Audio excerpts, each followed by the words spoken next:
99%. We just told our underlings 80%. It's really we're going to kill 99% of people. So go ahead. Yes. When you go into the records of the think tanks that advise NATO, for instance, and the U.S. Military as well, they're identical. They're all identical, all the projections for the future. And this starts really with a statement right after 9/11, 2001, where they said this will be 100 years war. And everyone was shaking their head saying, well, why would it take 100 years to finish off the Middle East? They weren't talking about the Middle East. They were talking about a long-term strategy plan for the entire planet. And these think tanks, in their own records, will always use history. They'll tell you where they get their ideas from. They go back into the Middle Ages, where they had plagues rampaging across the whole of Europe. But during those plague times, too, when many people were dying, millions of people died, they also had incredible wars going on at the same time.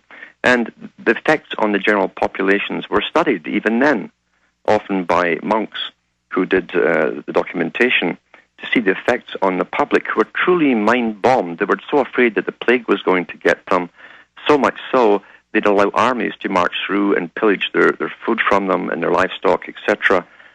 And so when you see what they've dreamed up in their documentation as a projection for the next 30 to 100 years for the military, it ties right in with that. They say that they expect starting around 2010, 2012, we will be a global society de facto. It will be signed into law.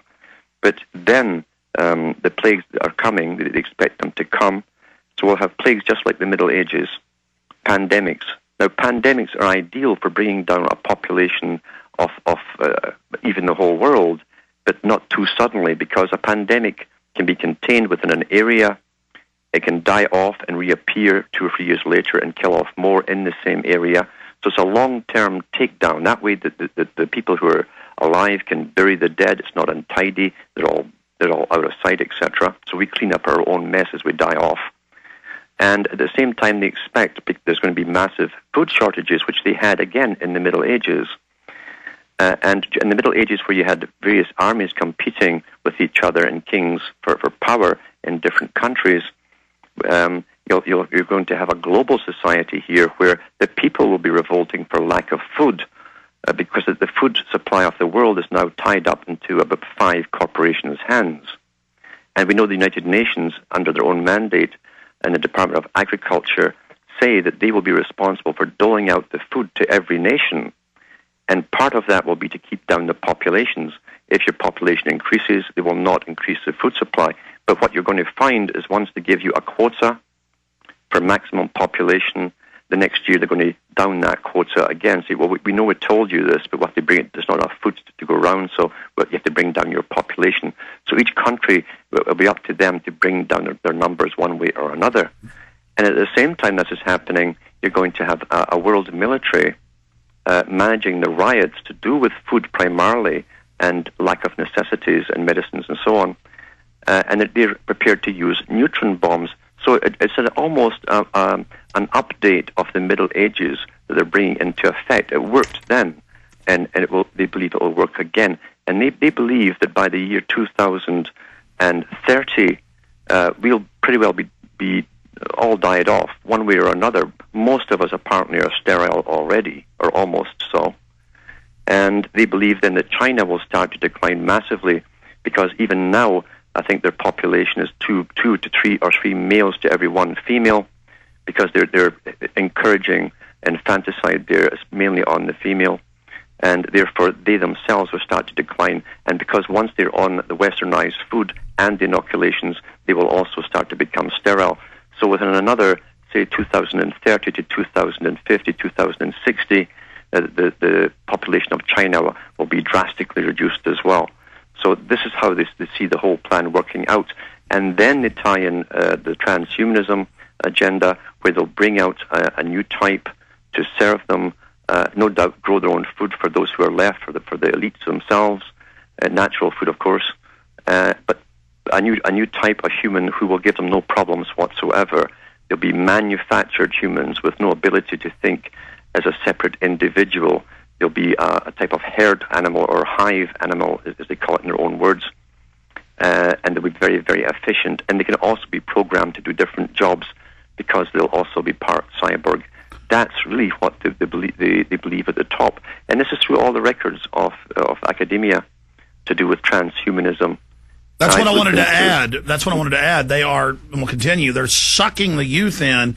And the Army said this, as you know, decades ago, declassified in 2000, in February. They said, we're going to use hype, video games, culture to literally get the young people to want to be wireheads, and then they'll rebel against mom and dad and say, hey, there's a law, I'm allowed to be augmented.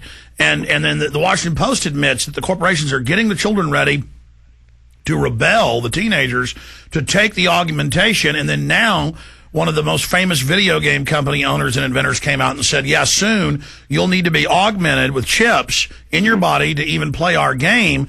And the young people are already in their Sims reality. They're, 20 million people in World of Warcraft. This is their reality. And so they're already being inserted into it. And the Army said, we're going to use Xboxes now, the very platform to have the teenagers fly our Predator drones. And so they'll just sit there having fun, dehumanizing, killing people, playing real games on an Xbox platform, hooked into the Predator drones. And then now they're at the malls with these huge video game displays. The Army, that's in the news today, all over the country, showing them simulated battle attacks or recordings of it, of real attacks, to teach them how much fun it is to be involved. They're piloting the robotic craft, and the entire military, by 2012 with the aircraft, the attack craft is converting into drones. And then, of course, the humans are phased out because a tiny elite can then program the entire military apparatus that is serviced in these giant aircraft carrier-sized, land-based, ground-based, air-based repair centers that are robotic, with basic human technicians that upkeep it to where the elite can just punch a button and launch giant attacks against countries, and it won't matter if the troops even said no. So literal godlike powers now being seeded into the hands of the elite. Alan Watts, stay there. We're going to come back and get into the carbon footprint, the social youth brigades that are going to be in all your homes, just the absolute enslavement.